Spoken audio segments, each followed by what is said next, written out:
Olá pessoal, eu sou a Rafaela Guimarães, host e fundadora do podcast Marketing Negócios, e hoje estamos com uma parceria aqui nessa edição especial junto com o MMA Latam. E para a gente estrear essa parceria, nada como que convidar o Fabiano, né, que toca aqui o MMA Latam, para a gente falar sobre o que a gente mais gosta: marketing, negócios, tecnologia, empreendedorismo e carreira. Maravilha, Rafa, obrigado. Antes de mais nada, é um prazer bater esse papo contigo. A gente começou essa parceria ali no Impact, né? Infelizmente você não conseguiu estar com a gente, você acabou pegando ali um bicho, mas foi muito legal. E aí a gente agora está, obviamente, crescendo essa parceria para esse collab, uma coisa moderna, não é? Uhum. De podcast, onde a gente vai conversar com bastante gente bacana. É isso. E o conteúdo estará disponível, né, no Spotify do Marketing Negócios, as plataformas digitais, e também do Marketing Future Today. Se você gosta do YouTube, né, de colocar na TV de casa, estará disponível no YouTube do Marketing Future Today também. Bom, pra gente começar a contextualizar a nossa audiência, explica pra gente o que é o MMA Global e o MMA Latam, quais são as entregas de vocês hoje, os objetivos de vocês, até pra contextualizar pra nossa audiência. Maravilha. A MMA, ela foi fundada como uma entidade associativa, né? Ou seja, ela é uma non-profit americana. A gente licenciou essa plataforma ali no início de 2013 e a gente fez um reposicionamento dela. Ela era a Mobile Marketing Association, né? Naquele então, 2013, parece que é um século e meio atrás, mas só 11 anos atrás. Mobile era uma coisa hiper sexy, né? Todo mundo falava, eu preciso ter uma estratégia mobile. Quase como a IA é hoje. Exatamente. Era a carne de vaca da vez, digamos assim, como eu gosto de falar. E mobile, ele foi crescendo e a nossa aposta, né, nesse reposicionamento próximo dos anunciantes, próximo dos times de marketing, dos marqueteiros, era de que mobile ia engolir o marketing, né? E foi o que aconteceu ao longo aí, dos anos do mobile, né? Porque todo mundo falava, agora é o ano do mobile, né? E agora é o ano do mobile, agora é o ano do mobile. E em pouco tempo a gente viu que mobile efetivamente não era o ano do mobile, e sim era uma década, era uma era do mobile, né? Essa era a nossa tese. A gente reposicionou a MMA perto do mundo dos marqueteiros, né? E com isso, obviamente, a gente começou a atrair todo mundo que faz parte desse ecossistema, tanto do buy side como do sell side, os times de marketing, os fornecedores desses serviços de martech, os fornecedores de edtech, fornecedores de tecnologia, as agências, e aí agências de todos os tipos, de todos os tamanhos, e hoje a gente tem um ecossistema poderoso, mais de 500 marcas associadas em toda a América Latina, e aí você pega grandes grupos como Coca-Cola, Unilever, Nestlé, e aí muitos grupos locais e regionais fazem parte, e os seus times de marketing também fazem parte. Fazem parte como? Eles trazem para a gente os problemas, os desafios que eles têm, e nós, como comunidade, desenvolvemos conversas ao redor desses desafios em como comunidade a gente impacta a indústria, né? Então, a MMA se tornou essa grande comunidade. Eu não gosto de olhar para ela como uma associação, eu gosto de olhar para ela como uma comunidade, porque a comunidade junta consegue impactar positivamente a indústria, né? E a comunidade é uma relação de troca. Exatamente. Muitas vezes, uma entidade associativa, ela é muito focada na parte de leis, na parte local, né, dos países e tal. Tem muita gente que tem esse job, né? Associações super bacanas que fazem isso muito bem, ou fazem isso para os publishers, ou fazem isso para os anunciantes, mas aí uma parte muito grande dos anunciantes, ou fazem isso para a parte de agências. A gente entende que eles fazem esse trabalho muito melhor que a gente, e a gente gosta de focar nos problemas reais dos marqueteiros e como é que a gente ajuda eles a resolverem esses problemas, ou pelo menos ajuda eles a navegarem em direção a esse futuro que todo mundo fala o tempo todo, mas ninguém faz nada a respeito dele, né? Tem sempre um futuro, né? A tendência. Exatamente. Eu ia até perguntar isso, porque durante um tempo teve essa era mobile, né? Como que você vê hoje o momento atual nosso? A gente fala muito de inteligência artificial, você vê isso como esse ponto importante da era que a gente está vivendo. Como que tá sendo essa transição do mobile, da era mobile que você viu lá, para hoje? Eu me lembro 2013, 2014, tem um evento global muito legal chamado Mobile World Congress, né, em Barcelona. Uhum.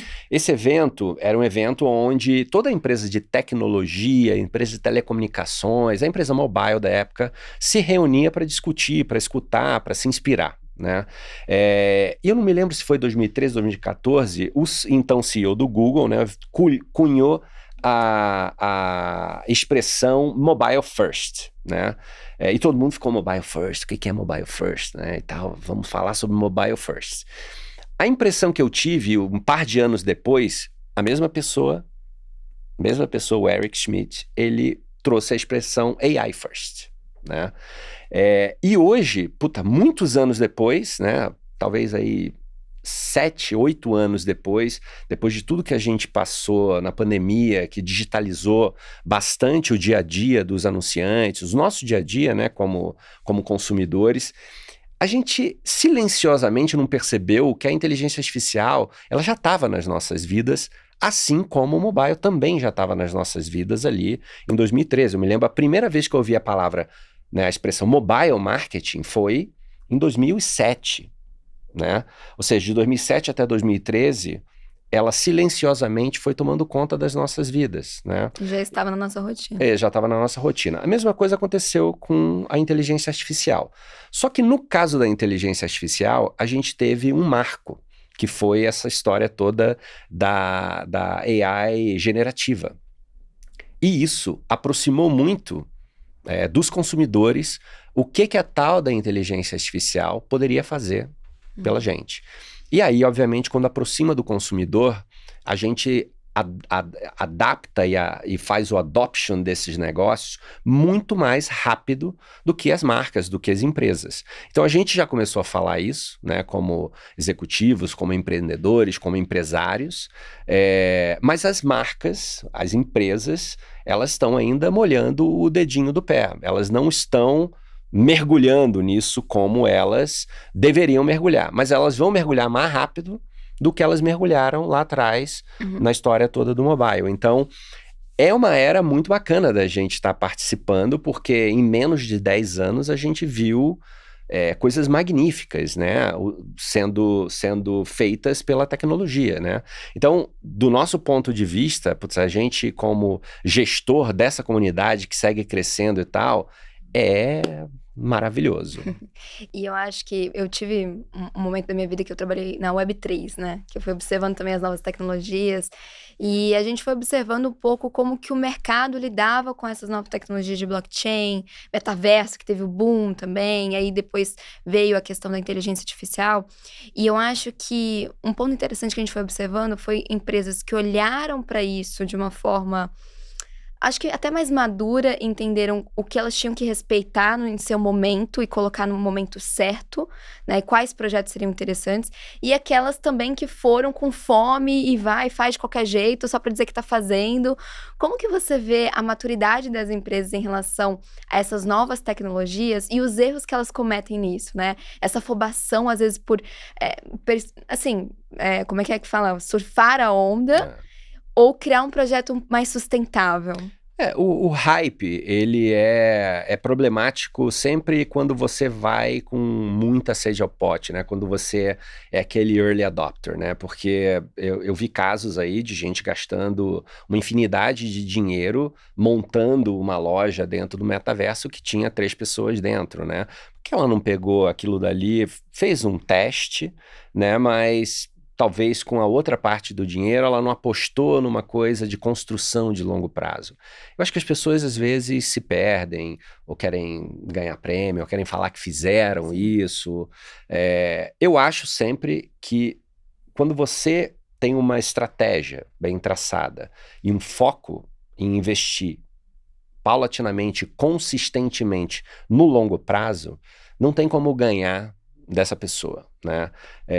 A gente vê os CMOs, os líderes de marketing, cada vez mais sendo questionados, né, pela parte de alta gestão das empresas para dar esse retorno, né, no investimento que eles fazem, seja em mídia ou seja em novelties, né, como essa história de metaverso e tal. A gente mesmo trouxe muitas conversas sobre o metaverso para os nossos eventos, mas a gente percebeu muito rapidamente, né, que as marcas que estavam com esse plano de investimento de longo prazo, ela, na verdade, ela só queria se relacionar melhor com os seus consumidores, né?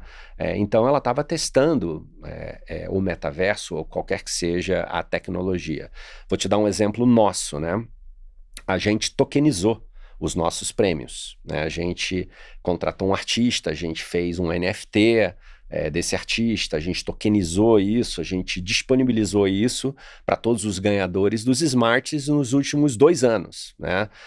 E a gente teve gente que usou, que fez download, que tem um NFT e tudo legal, mas no final gerou um pouco de frustração na gente, porque quando você faz alguma coisa, você imagina que vai ser um baita de um sucesso. Você não imagina que vai ter uma aderência pequena, né? A gente até teve uma aderência de mais de 50%, o que para mim foi um grande sucesso, né? Mas você fica pensando, né, pô, quando a pessoa ganha um prêmio, você quer entregar o prêmio para essa pessoa, né? Então ela sobe no palco, ela ganha o prêmio e leva o prêmio embora e coloca o prêmio lá na empresa dela e tal. No caso do NFT, dos Smarts especificamente, ele está todo tokenizado, mas a gente construiu uma razão a mais para a pessoa querer fazer aquele download. Qual era a razão a mais? Puta, vamos construir uma série de conteúdos ao redor dos casos que ganharam os Smarts, né? E aí essa pessoa vai fazer parte dessa microcomunidade, né? E no final do dia, no longo prazo, essa microcomunidade vai crescendo, porque todos os anos a gente vai ter aí, sei lá, 50, 60 ganhadores. A gente produz um bom conteúdo, educa, inspira o mercado e traz as pessoas para fazerem parte dessa microcomunidade, dessas discussões. Então, para a gente nunca foi a respeito da tecnologia e sempre foi a respeito de como é que a gente consegue criar essa microcomunidade no longo prazo, né? Porque daqui a pouco passa 3 anos. E tá conectando com o objetivo de vocês. Né? Exato, passa 3 anos, a gente tem 50 ganhadores cada ano, são 150 ganhadores no Brasil, 150 ganhadores no Hispanic, né? São 300 ganhadores, são 300 oportunidades de inspirar as pessoas que fazem parte da nossa comunidade. Então, a nossa aposta não foi no NFT, a nossa aposta foi na construção dessa microcomunidade. Mas a gente já viu muitas situações onde a aposta foi feita na tecnologia e aí virou pó, né? E acaba que a tecnologia ela é o meio para o fim, né? Então, eu lembro que na época a gente falava muito sobre isso, o benefício atrelado àquela tecnologia. Agora, olhando para o contexto Latam, né? Acho que seria interessante até você compartilhar com a gente qual que é a sua visão sobre os profissionais de marketing, o mercado de marketing, né, inovação no contexto Latam, quais são os nossos pontos fortes, né, e até nossos pontos fracos também, olhando para o contexto global. É uma coisa muito legal. Essa é a segunda parte que eu mais gosto desse nosso trabalho, de gerir essa comunidade, porque é realmente muito diversa, né? As conversas que a gente tem no Brasil, elas não são as mesmas conversas que a gente tem nos outros hubs na América Latina, de Argentina e México, né? O México, ele tem uma proximidade muito grande com os Estados Unidos e, às vezes, ele tem acesso à tecnologia muito mais rápido do que a gente teria na Argentina ou no Brasil. Mas a adoção deles em relação a tecnologias, a discussões, por exemplo, de transparência, de proteção de dados, de privacidade, está um pouquinho atrasado em relação a gente, né? Eles entendem a importância, mas eles veem que a velocidade da discussão é muito mais lenta do que a nossa. Ao mesmo tempo, a gente tem a Argentina, que tem uma veia empreendedora muito grande, porque eles não têm mercado interno. Então, qual é o mercado da Argentina? O mercado da Argentina é o Brasil, é o México, é o Chile, é o Peru. Então, eles têm muito mais o drive de crescimento do que o brasileiro. E o brasileiro, tem um mercado interno muito grande, né? Então, quando o empreendedor brasileiro, ele faz uma aposta, não, vou construir uma empresa de inteligência artificial focada nisso daqui. Ele está pensando no mercado brasileiro, ele não está pensando no mercado latino-americano, ele não está pensando no mercado global. Então, essa mistura, né, dos tempos e das maturidades de cada um dos lugares é um negócio muito legal, especialmente quando você começa a ter muitos executivos dessas grandes empresas, essas grandes marcas, trocando dentro da nossa comunidade, dentro dos nossos eventos e também sendo expatriados, porque tem muitos executivos muito feras do Brasil, da Argentina, da Colômbia, sendo expatriados para o México. Muitos executivos mexicanos sendo expatriados para os Estados Unidos, para a China e para outros lugares da América Latina também. Então, você começa a ver um ciclo virtuoso de troca, de aprendizado, de inspiração. E aí o nosso papel como curador dos eventos, das conversas e tal, é encontrar as boas histórias, né? É só isso que a gente faz. Se a gente fizer isso bem feito, todo o resto se encaixa. Não, perfeito. E hoje, em questão, assim, até de posicionamento dos próprios profissionais, hoje o brasileiro, ele é mais agitado, ele é mais empreendedor do que as outras, enfim, regiões, enfim, que vocês conversam. Como que é o brasileiro? E assim, eu queria até que você trouxesse até os pontos fracos, assim, do profissional brasileiro, pra gente refletir e também melhorar. O ponto fraco do profissional brasileiro é essa história do mercado ser muito grande aqui, né? Sim. Então, às vezes ele faz uma startup que ela deveria nascer com uma mentalidade global, mas ela nasce com uma mentalidade local, regional, que limita o crescimento, né? Então, eu acho que esse é um ponto que isso está melhorando ao longo dos anos, eu vejo isso melhorando bastante, mas ainda não está aonde deveria estar. O brasileiro é muito criativo, né? A gente teve que aprender a lidar com muitas dores aqui, dores de governo, dores de impostos, dores de instabilidade econômica, e o brasileiro é criativo, né? Por natureza, eu acho. Resiliente. Mas ao mesmo tempo eu sinto que existe um medo de assumir essa criatividade perante as situações do mundo, né? Você pega, por exemplo, um empreendedor argentino, um empreendedor brasileiro, o empreendedor argentino, ele tem medo, mas ele faz. O empreendedor brasileiro, ele tem medo e muitas vezes ele prefere ir um pouquinho mais lento, porque ele sabe que o mercado interno aqui é muito grande, né? Então, se ele der certo aqui, ele não precisa, né, vender em tudo quanto é lugar do mundo. Mas isso também tem uma coisa muito boa, porque a gente tem um mercado muito diverso no Brasil, né? Então, o norte e nordeste do Brasil é completamente diferente do sul e sudeste.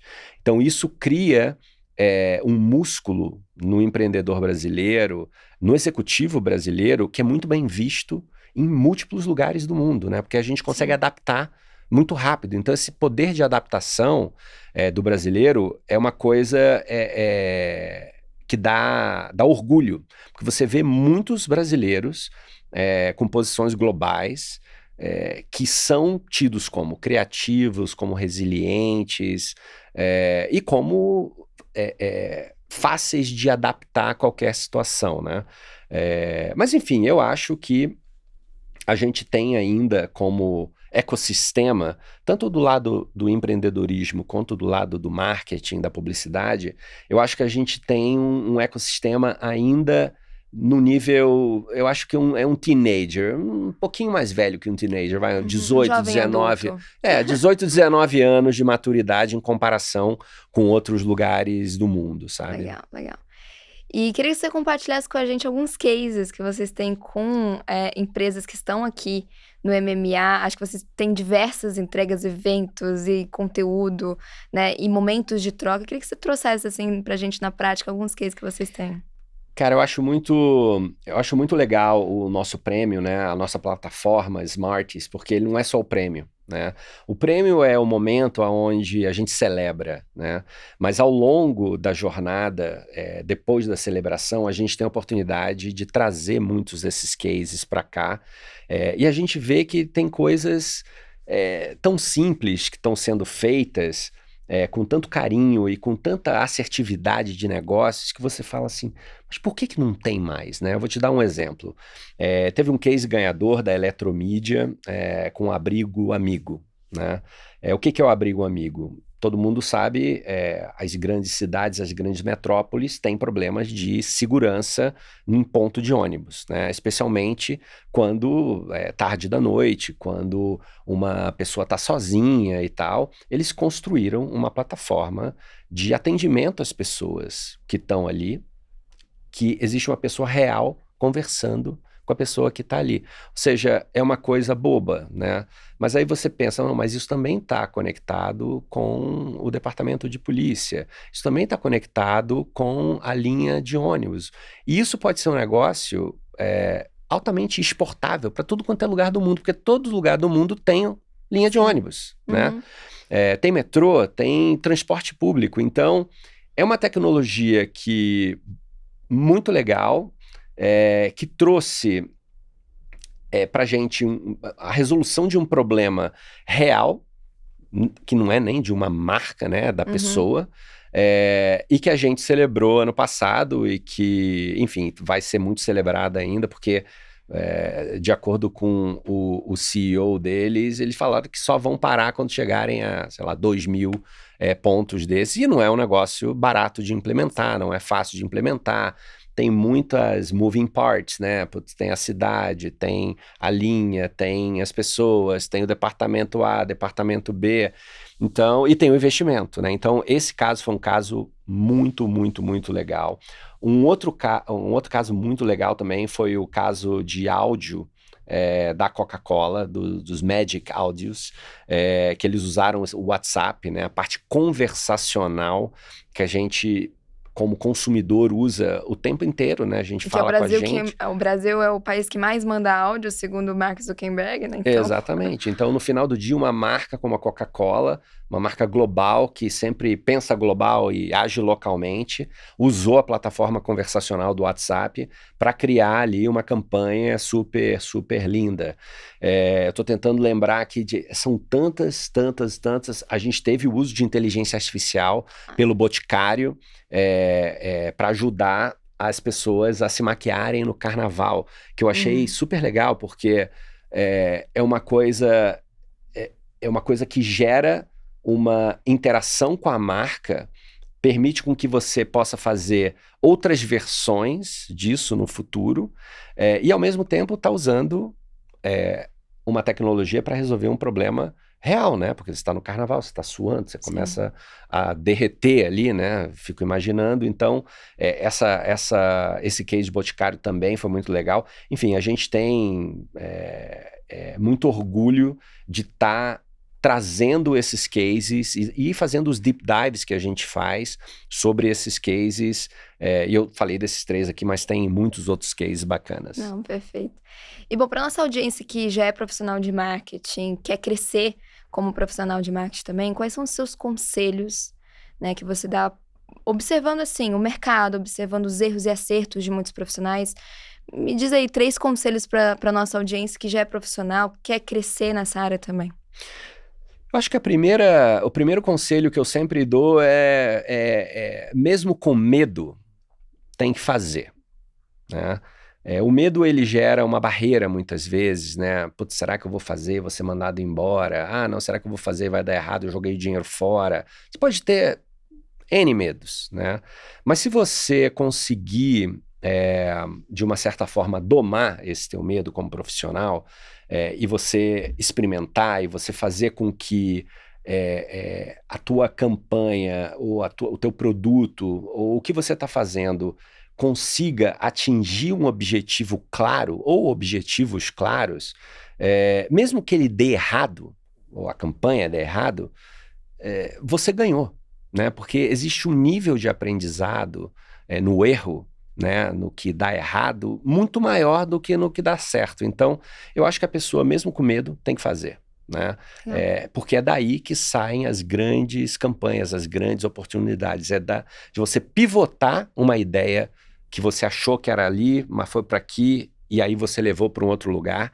É ali que você consegue construir um negócio muito grande. A segunda coisa que eu sempre falo, né, todo mundo fala de networking, né?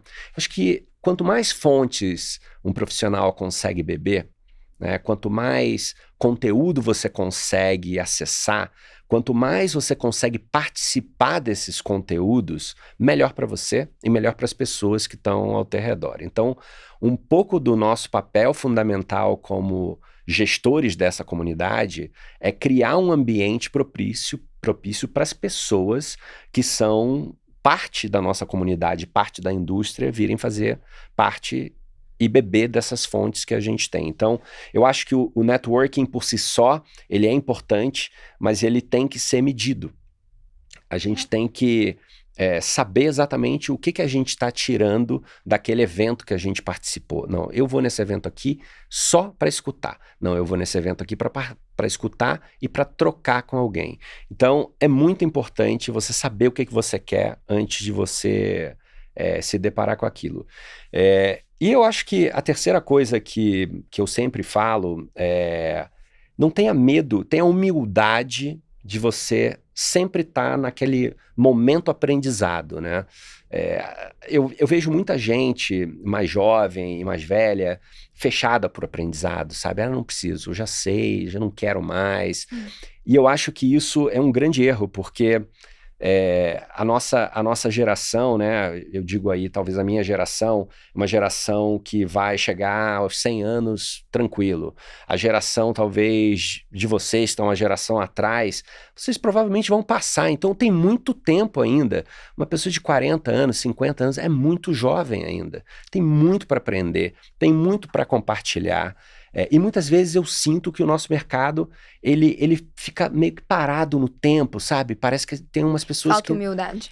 não tem a humildade de entender que por mais que você saiba, você não sabe tudo, né? E as coisas mudam também. E as coisas mudam. Tecnologias, algoritmos mudam também. Exatamente. E, assim, é muito interessante você ver quão rápido uma pessoa digital native aprende alguma coisa relacionada a algoritmo ou uma linguagem específica versus uma pessoa de 60, 70 anos, né? Óbvio, você tem as pessoas mais curiosas, né? Então, talvez a minha sugestão aqui seja para a gente nunca abandonar a nossa curiosidade, a gente sempre ter a humildade de que a gente tem que aprender, né?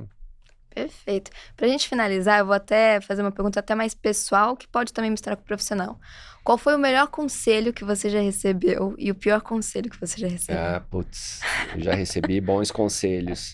Mas, sem sombra de dúvidas, o melhor conselho que eu já recebi foi para eu não deixar a curiosidade morrer nunca. Legal. Entendeu?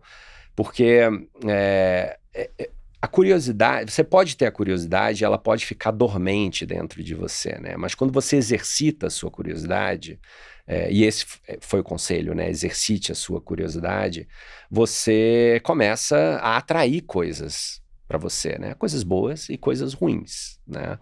E aí você tem que aprender a lidar com essas coisas boas e coisas ruins, para não deixar uma coisa ruim transformar num momento de ansiedade na sua vida que você precisa tomar uma medicação, né?